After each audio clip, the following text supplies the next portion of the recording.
Hi friends, best stocks under 100 rupees பார்க்கலாம். இதில் அடுத்ததாக வந்து 3P லேண்ட் ஹோல்டிங்ஸ்.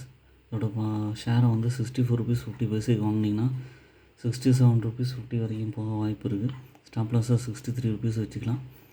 1965 இன்கார்பரேட் ஆன இந்த கம்பெனியோட பிஸ்னஸ் வந்து lending, investment activity, real estate leasing இந்த மாதிரி பிஸ்னஸில் இருக்காங்க. மார்க்கெட் கேபிட்டல் வந்து 116 கோடி. கரண்ட் ப்ரைஸாக 64 ருபீஸ் 60 பைசையில் இருக்குது. பிஇ வந்து 55.6 இருக்குது. டிவிடெண்ட் எதுவும் கொடுக்குறதில்ல. ரிட்டர்ன் ஆன் ஈக்விட்டி வந்து 2.20% இருக்குது. ஆர்ஓசி வந்து 2.94% இருக்குது. கம்பெனி வந்து ஆல்மோஸ்ட் டெட் ஃப்ரீ. சார்ட் பேட்டர்னில் வந்து பார்த்திங்கன்னா ஒரு ஜூலை வரைக்கும் சைட்வேஸ் பேட்டர்னில் இருந்தது. கன்சிஸ்டண்ட்டாக ஏறி 65 ருபீஸ் வரைக்கும் போயிருக்கு. 30 ருபீஸ்லேருந்து 65 ருபீஸ் வரைக்கும் போயிருக்கு. கண்டிப்பாக இதுவும் ஃபர்தராக ஏறும். ஓன் அனாலிசிஸ் பண்ணிட்டு கன்சிடர் பண்ணலாம்.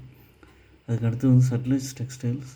இதை வந்து ஒரு 16 ருபீஸ் அந்த மாதிரி ரேஞ்சில் வாங்கினீங்கன்னா ஃபஸ்ட்டு டார்கெட்டாக 74 ருபீஸ், செகண்ட் டார்கெட்டாக 78 ருபீஸ், தேர்ட் டார்கெட்டாக 85 ருபீஸ்க்கு வாங்கிக்கலாம்.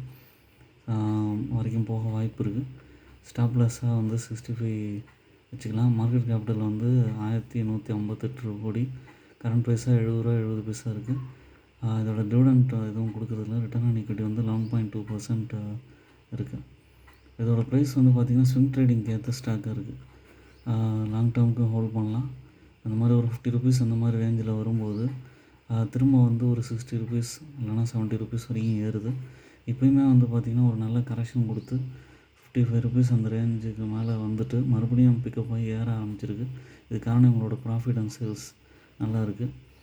அதனால் நீங்கள் வந்து அனலைஸ் பண்ணிட்டு கன்சிடர் பண்ணலாம். அதுக்கப்புறம் வந்து லாய்ட்ஸ் இன்ஜினியரிங் 82 ருபீஸ் அந்த ரேஞ்சில் வாங்கினீங்கன்னா ஃபஸ்ட்டு டார்கெட்டாக 86 ருபீஸ், செகண்ட் டார்கெட்டாக 90 ருபீஸ், தேர்ட் டார்கெட்டாக 94 ருபீஸ், ஃபோர்த் டார்கெட்டாக 100 ருபீஸ் வரைக்கும் போக வாய்ப்பு இருக்குது.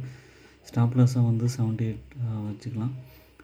இவங்க வந்து மெயினாக வந்து design, manufacturing, commissioning, heavy equipment, machinery systems for the hydrocarbon sector இந்த பிஸ்னஸில் இருக்காங்க. மார்க்கெட் கேபிட்டல் வந்து 9572 கோடி இருக்குது. கரண்ட் ப்ரைஸாக 82 ருபீஸ் இருக்குது. ஸ்டாக்கோட பிஇ வந்து 98.3. டிவிடெண்ட் ஈல்டாக 0.24% தராங்க. Return on equity 26.2. Profit growth வந்து 94.2 இருக்குது. ஹெல்த்தி டிவிடெண்ட் பே அவுட் 43.7 இருக்குது. சார்ட் பேட்டர்னில் வந்து மார்ச்சுக்கு அப்புறம் கன்சிஸ்டண்ட்டாக ஏறி இருக்காங்க. ஏறிட்டு 90 ருபீஸ் போயிட்டு இப்போ ஒரு கரெக்ஷன் கொடுத்துட்டு இப்போ பிரேக் அவுட் ஆகி மறுபடியும் ஏற ஆரம்பிச்சிருக்காங்க. இந்த நான் சொல்கிற ஷேர்ஸ் எல்லாமே ஓன் அனாலிசிஸ் பண்ணிவிட்டு நீங்கள் கன்சிடர் பண்ணலாம். I'm not a SEBI registered person. என்னோடய சேனலை சப்ஸ்கிரைப் பண்ணுங்கள், லைக் பண்ணுங்கள், எல்லா வீடியோஸும் தொடர்ந்து பாருங்கள். வீடியோஸ் பார்க்க தான் எனக்கு கொஞ்சம் என்கரேஜ்மெண்ட்டாக இருக்கும். தொடர்ந்து வீடியோஸ் போட முடியும். தேங்க்ஸ் ஃபார் வாட்சிங்.